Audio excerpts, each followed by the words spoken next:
noite. 1958, um ano histórico. O Brasil ganhou a Copa do Mundo pela primeira vez. A futura capital, Brasília, estava sendo erguida no centro do país. A arquitetura de Niemeyer dava ao concreto curvas e formas sinuosas. O filme Rio Zona Norte, de Nelson Pereira dos Santos, inaugurava o cinema novo. O Fusca ganhava as ruas como o primeiro carro popular nacional. Parecia mesmo que o projeto do presidente Juscelino Kubitschek de desenvolver o Brasil 50 anos em 5 seria realidade.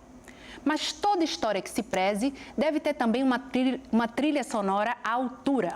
E 1958 não decepcionou, deslizou no macio tom da bossa nova. Com um banquinho e um violão, fala mansa e baixinha, este movimento fez um barulho enorme, tornando o Brasil reconhecido em todo o mundo pela sua música. Em 2018, a bossa nova se tornou sexagenária e é sobre ela que vamos conversar hoje no Opinião Pernambuco desta noite. Para falar sobre os 60 anos de bossa nova, convidamos Fernando Torres, professor do Centro de Educação Musical de Olinda, Carlos Sandrone, professor do Departamento de Música da UFPE, e César Berton, professor da Licenciatura em Música Popular do IFPE. Este programa também está sendo exibido pela internet no endereço ufpe.br/NTVRU. Boa noite, muito bem-vindos ao Opinião Pernambuco de hoje. Boa noite.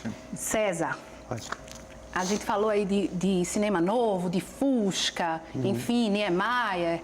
De que maneira esses acontecimentos interferiram ou não para a criação da bossa nova? Eu acho que o momento era propício, né? Tava de abertura e de promessas de abertura.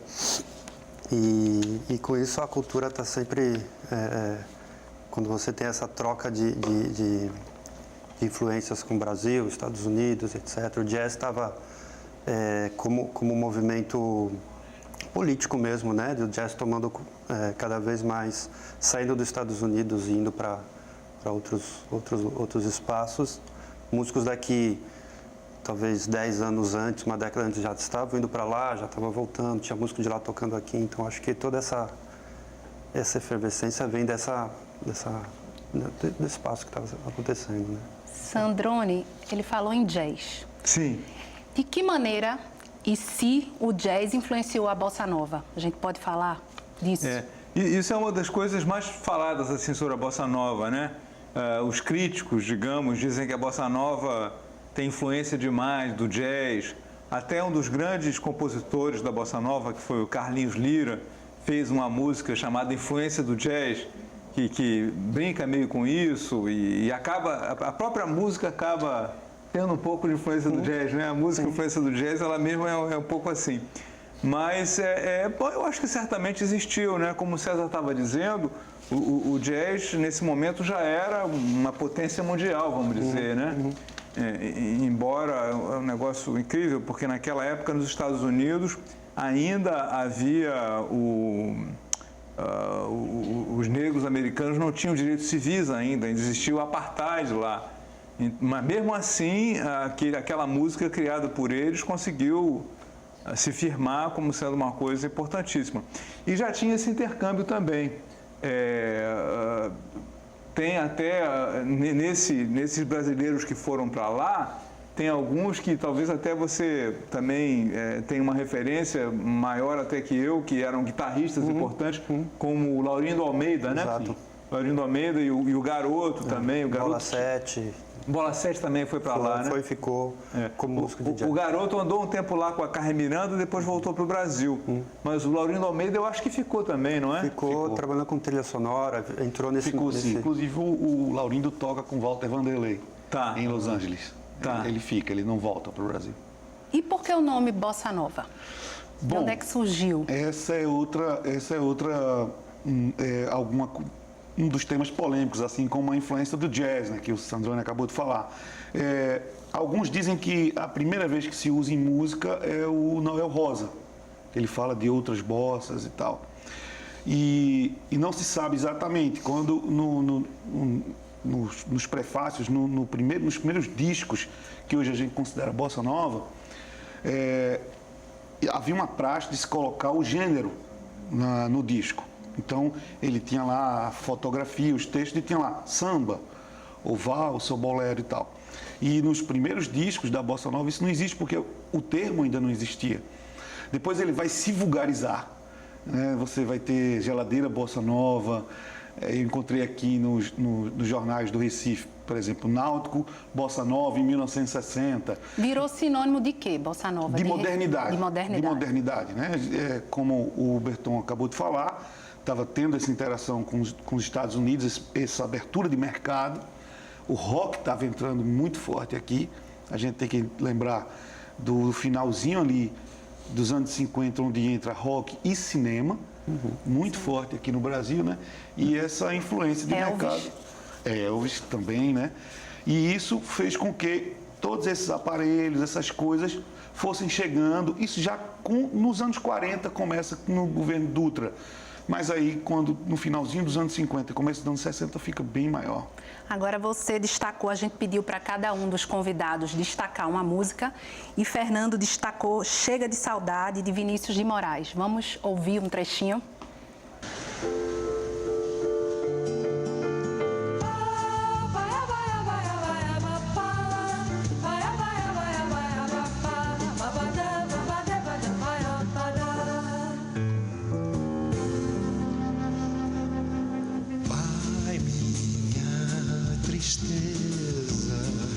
Diz a ela que sem ela não pode ser.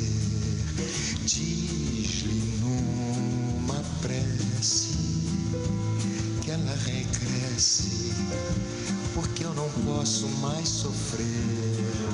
Chega de saudade, a realidade é que sem ela não há paz, não há beleza, é só tristeza e a melancolia que não sai de mim, não sai de mim, não sai. Mas se ela voltar, que coisa linda, que coisa louca, pois há menos peixinhos a nadar no mar do que os beijinhos que eu darei na tua boca. Dentro dos meus braços, os abraços são de ser milhões de abraços apertados, coladas, caladas, abraços e beijinhos e carinhos sem ter fim. Do meio, bom. Maravilhosa, né? Tom Jobim, realmente. O que é que essa música tinha de tão diferente e tão especial? Porque ela foi um marco para a Bossa Nova, não é? Sim, sim. E aí vocês também fiquem à vontade para claro. O comentar. João Gilberto participa da gravação do disco da Elisete em 58, fazendo violão. Alguém já percebe ali uma batida diferente, uma pegada diferente. Alguns estudiosos dizem que ele implicou um pouco com a Elisete, que queria que ela cantasse assim e tal. Mas, enfim, ainda em 58 ele consegue gravar o compacto, que aí tem uma das músicas que é Chega de Saudade. Aí chega a saudade de um lado e da outra... Bim Bom? Bim Bom. Bim Bom. Isso. Que é dele mesmo. Que é dele João mesmo. Gilberto, dele. a gente está falando de João Gilberto, Só para não exato. confundir, porque o telespectador assistiu a Tom Jobim. Isso. Né? A Chega de Saudade é de Tom Jobim, letra de Vinícius de Moraes. Ela tem vários aspectos que impactaram na época. Tem a questão da letra. Vinícius começa com a letrinha, com a letra que ele chamava de letrinha, né? Um pouco triste. Depois, na parte B, se ela voltar, que coisa boa, sai de um tom menor para um tom maior. A esperança, né? E assim, o impacto, muita gente, por exemplo, o Edu Lobo, o pai dele é pernambucano, Fernando Lobo, também era compositor, letrista, estava aqui de férias em Recife. Ele falou que quando ouviu assim na rua, ele parou. O Gilberto Gil diz a mesma coisa, o Caetano, todo mundo que era ligado à música sentiu um impacto quando ouviu, porque ela trazia uma instrumentação diferente, mais concisa, embora outros grupos já fizessem, como o Trio Surdini e tal, mas não era uma coisa que tocava na rádio, naquele horário mais comercial. a maneira de cantar mais introspectiva, a batida do violão, tem uma série de aspectos. A letra também tem muito a ver. Você tinha uma letra de samba canção que era mais veiculada nas rádios, mais de dor de cotovelo, daquela coisa ninguém me ama. Mas a bossa nova tem também esse aspecto um pouco de melancolia, de dor de cotovelo, não tem? Veja, geralmente a gente pode ter alguma música ou outra assim, mas em geral a gente considera que as letras de bossa nova, elas têm uma visão mais positiva do amor, né? O amor, o sorriso e a flor, né? Tem essa história, né? Concorda, César? Sim, que eu acho que tem a ver com o que a gente começou a falar, né? Da época de tá buscando, vendo novas perspectivas com tudo que estava acontecendo, Brasília, enfim, né? Eu acho que tem essa... Se você uma boa para comparar, eu sei que vou te amar, né? Porque ninguém me ama, ninguém me quer, é a típica coisa do dor de cotovelo do samba canção, né? Exato. De fossa, vamos dizer. E quando aí vem o Vinícius e Tom e fazem, eu sei que vou te amar por toda a minha vida, ou seja, é o positivo, né? E antes disso, lá fora, o que eles conheciam da gente? A gente pode dizer que era Carmen Miranda, Ari Barroso, para fora do Brasil.